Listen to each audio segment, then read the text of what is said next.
starting, we need to understand the basic pattern of the top. This is what we want to make. For that, we will make a big piece of rectangle that covers the front portion of our body. You can also extend it to the back. Then we will make a small rectangle and we will tie it in between of the big piece. This will create a sort of a bow shape which will cover our front portion of the body. And yeah, then we will have to attach some strings behind too that will keep the top secure. Now we will be using half double crochet. If you don't know how to do half double crochet, don't worry, I'll show you how to do that. This is a complete beginner friendly project. So yeah, you can take your own individual measurement. For me, it was 42 stitches and 75 rows. We are gonna start from this portion of the rectangle and then we are slowly gonna progress towards this side. Same for the smaller rectangle. We are gonna start from here and we are slowly gonna progress like this. So let's show you how to make the bow top. This is the yarn I'll be using. I'll link the link in description. And I'm gonna be using a 4.5mm hook, which I'll also link in the description, so don't worry. The project, first we will have to chain 42 chains. So for making a chain, we are gonna loop the yarn around our fingers like this.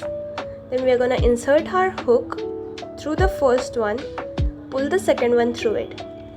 There will be a loop like this. You're gonna leave this and tighten it out. This is your slip stitch. Then to make the chain, you're gonna loop your yarn, pull it through. Loop your yarn, pull it through. Loop your yarn and then pull it through. Make sure your chains are not too tight or not too loose.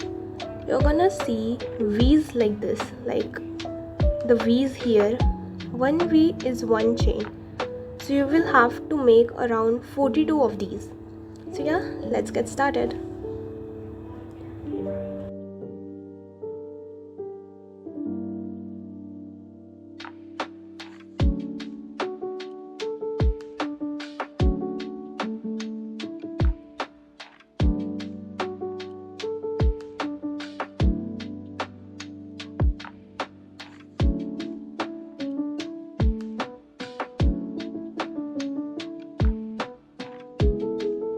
So this is my chain of 42 stitches. As you can see, all the V's here are my stitches. So for turning your project, you will have to make one more chain. We will not count this since it is the turning point. Then we are gonna loop our yarn around the hook like this. Counting the second V from the side, we are gonna insert our hook there. Like this, and then we will loop the yarn and pull it out. You will see there are 3 loops on your hook. Then we will loop the yarn again and pull through all 3 of these.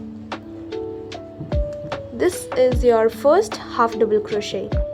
We will just continue with this loop, put the hook, loop again, pull through, loop, pull through all 3. Loop,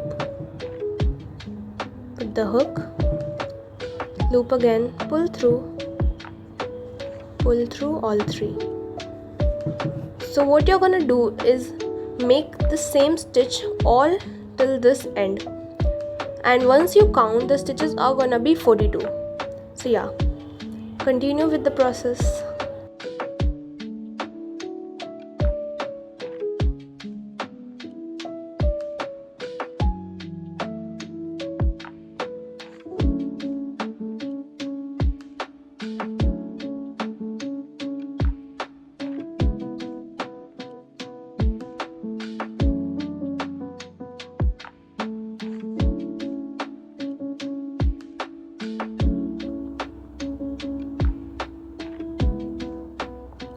Once you have reached the last stitch, you're going to complete your half double crochet. Then you will make a chain, turn your work like this, then continue with the half double crochets. The chain you made was to switch the row, and now we are on to the second row.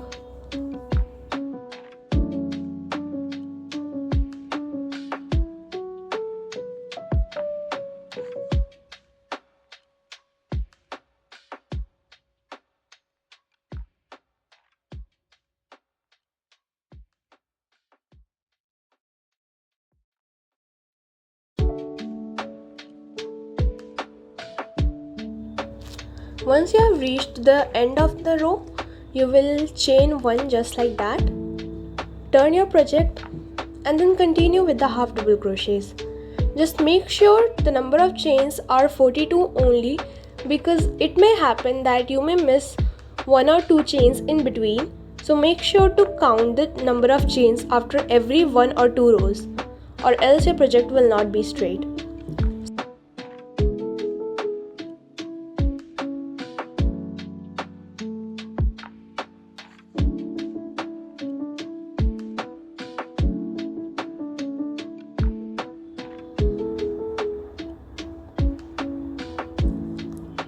Once your row ends, you can mark it somewhere so that you can have a count of how many rows you have made till now. For example, I use the tally mark method to mark the amount of rows I have made, so that till the end of the project I will have an approximation of how many rows my project took. So yeah, this is just for your basic knowledge, but you can even ignore this step and you can just continue making your rows and your project till it is of your desired length.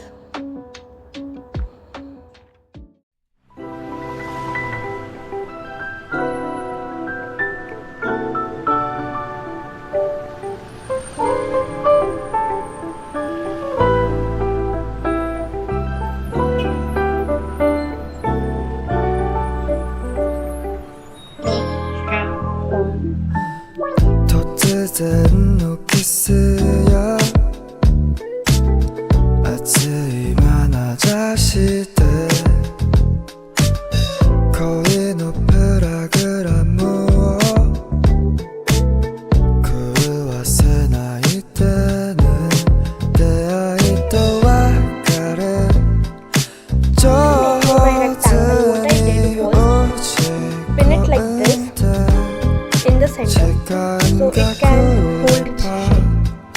I have made a small rectangular piece, so I can just sew it around like this. It becomes kind of like a you have to make the same process like you made this. So yeah, after that you can measure it accordingly, and just you have to attach these two and then according to your measurement, you're gonna mark where you want your straps to be. I'm gonna give 2 here so it can tie around my neck, and 2 at the sides so the top can be secure. What you're gonna do is make a slip knot like this.